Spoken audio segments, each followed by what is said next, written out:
और देश के पूर्व राष्ट्रपति डॉक्टर सर्वपल्ली राधाकृष्णन के जन्म दिवस के रूप में हर साल 5 सितंबर को शिक्षक दिवस के रूप में मनाया जाता है। इंसान को तराश कर हीरे की तरह निखारने में जहां शिक्षक की एक बड़ी भूमिका रहती है, तो वहीं आधुनिक परिप्रेक्ष्य में शिक्षकों और शिक्षाविदों का दायित्व भी और ज्यादा बढ़ गया है।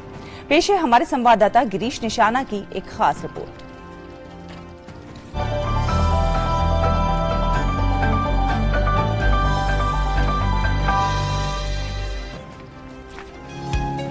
महान शिक्षाविद और देश के पूर्व राष्ट्रपति डॉक्टर सर्वपल्ली राधाकृष्णन के जन्म दिवस यानी 5 सितंबर को हर साल शिक्षक दिवस के तौर पर मनाया जाता है।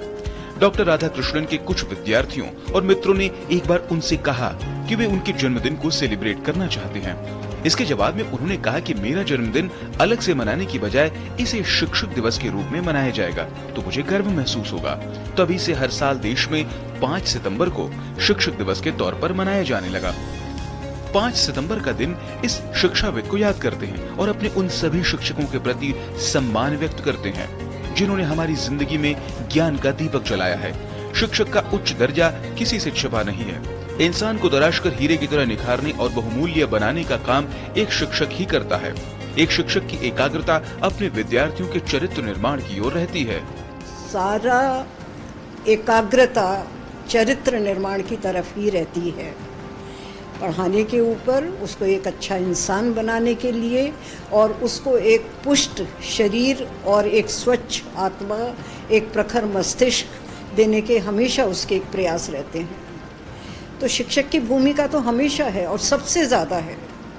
एक इंजीनियर से भी ज़्यादा है, एक डॉक्टर से भी ज़्यादा है, एक किसी कुक से भी ज़्यादा है, हर एक से ज़्यादा, क्योंकि सारी सबकी आशाएं शिक्षक पर ही केंद्रित होती हैं। शिक्षक अपना व्यक्तित्व कैसा बनाता है, शिक्षक अपने बच्चों को क्या देता है, और बच्चों के दिमाग में भी टीचर एक रोल मॉडल होता है। आधुनिक परिप्रेक्ष्य में शिक्षकों और शिक्षाविदों का दायित्व और बढ़ गया है। कोरोना महामारी की वजह से तो पढ़ने और पढ़ाने के तरीकों में भी बदलाव है, जिसे शिक्षक बखूबी निभा भी रहे हैं। ऑफलाइन स्कूल जब से शुरू हुए हैं तो एक 1-to-1 इंटरेक्शन हो रहा है, लेकिन जो वो 2 साल का समय बीता है उसका असर अभी भी नज़र आता है और इसलिए हम लोगों की जिम्मेवारी और बढ़ गई है, दायित्व और बढ़ गया है कि हम बच्चों को मनोवैज्ञानिक रूप से समझें, उनके अंदर जो विभिन्न ग्रंथियां हैं उनको सुलझाएं और उन्हें पढ़ाई की तरफ, शिक्षा की तरफ और विभिन्न गतिविधियों की तरफ आकर्षित करें ताकि वो अपने जीवन मूल्यों को विकसित कर सकें, पारिवारिक मूल्यों को विकसित कर सकें और देश के प्रति समर्पित एक अच्छे नागरिक के रूप में अपने व्यक्तित्व में निखार ला सकें। एक शिक्षक अपने विद्यार्थियों के सर्वांगीण विकास के लिए सदैव प्रयत्नशील है। एक शिक्षक अपने बच्चों के, अपने विद्यार्थियों के विकास में निरंतर प्रयत्नशील है, सजग है और उसके सर्वांगीण विकास में सदैव वो प्रयत्नशील है। विद्यार्थियों को अपने व्यक्तित्व के विकास में महती योगदान देना चाहिए और राष्ट्र की सेवा करने के लिए उन्हें हमेशा प्रयत्नशील रहना चाहिए। शिक्षक पूरे कर्मयोग से, पूरे मनोयोग से अपने बच्चों के विकास के लिए, अपने विद्यार्थियों के विकास के लिए वो पूरा प्रयास कर रहा है और उनको राष्ट्र की मुख्य धारा से जोड़ा रहा है। विद्यार्थियों का क्या नजरिया है अपने शिक्षकों को लेकर, हमने इन्हीं से जाना।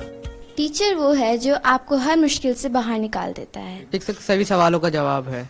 टीचर भविष्य की डोर है। माता पिता के अलावा गुरु ही है जो आपको तरक्की देख बहुत खुश होता है। शिक्षक एक बच्चे को शिक्षा की माला पहनाकर उसे आत्मसम्मान पूर्वक जिंदगी जीने की कला सिखाता है। 5 सितंबर को उन्हें शिक्षकों के सम्मान में उनकी मेहनत और उनके योगदान को स्वीकार करने का दिन है। गुरु गोविंद दोऊ खड़े काके लागू पाए, बलिहारी गुरु आपने जो गोविंद दियो बताए। गुरु का महत्व हम सबके जीवन में बहुत ज्यादा महत्व रखता है। गुरु वो है जो हमें सफलता की राह पर ले जाता है। गुरु वो है जो हमारी मंजिल तक पहुंचाने में हमारी मदद करता है। कैमरामैन शुभम भारद्वाज के साथ गिरीश निशाना, डीडी न्यूज, दिल्ली।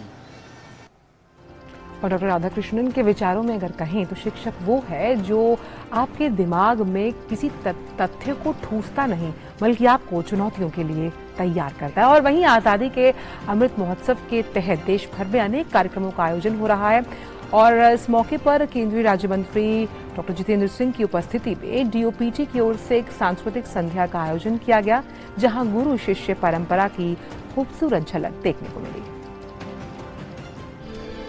आजादी के अमृत महोत्सव के उपलक्ष्य में केंद्रीय सिविल सेवा सांस्कृतिक और खेल बोर्ड के सिविल सेवा अधिकारी संस्थान में सांस्कृतिक कार्यक्रम का आयोजन हुआ। इस मौके पर गुरु शिष्य परंपरा को आगे बढ़ाते हुए 2 अलग पीढ़ी के कलाकारों ने सितार पर जुगलबंदी प्रस्तुत की। गायन, वादन और नृत्य के क्षेत्र में शिष्य और गुरुओं का एक अलग रिश्ता होता है और शिष्य अपने गुरु का अभिनंदन चरण स्पर्श करके हमेशा दिल से करता है। इस दौरान रेलवे बोर्ड में अनुभाग अधिकारी पंकज विशाल और उनके बेटे अनिमेश ने वंदे मातरम पर आधारित राग देश प्रस्तुत किया।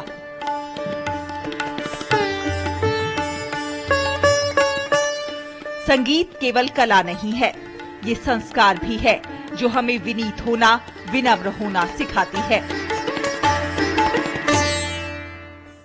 अमृत महोत्सव के उपलक्ष्य में ये कार्यक्रम डीओपीटी जो भारत सरकार की एक संस्था है, उन्होंने ऑर्गेनाइज कराया है और सिविल सर्विसेज ऑफिसर इंस्टीट्यूट का ये ऑडिटोरियम है जहां ये कार्यक्रम हो रहा है। कल्चर से रिलेटेड बहुत सारे जो हमारी भारत की खूबियां हैं उसके बारे में ये कार्यक्रम था। प्रोग्राम में मैंने सितार वादन किया है, मेरे साथ मेरा बड़ा बेटा अनिमेश, इसने भी सितार बजाया। हम लोगों ने राग देश के ऊपर जो बेस्ड हमारा वंदे मातरम है वो मैंने बजाने की कोशिश की थी। तुम लाहौर में थे? इस मौके पर आयकर विभाग द्वारा नाटक गगन दमामा बाजियों का शानदार प्रस्तुतिकरण हुआ।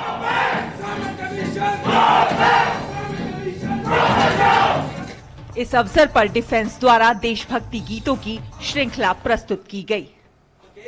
लोगों में देशभक्ति का जज्बा जगाने में कविता, गीत और संगीत का विशेष योगदान है और इसी संस्कार, विरासत, तहजीब और अदब की बानगी प्रस्तुत करता ये कार्यक्रम दर्शकों के दिलों को छू गया।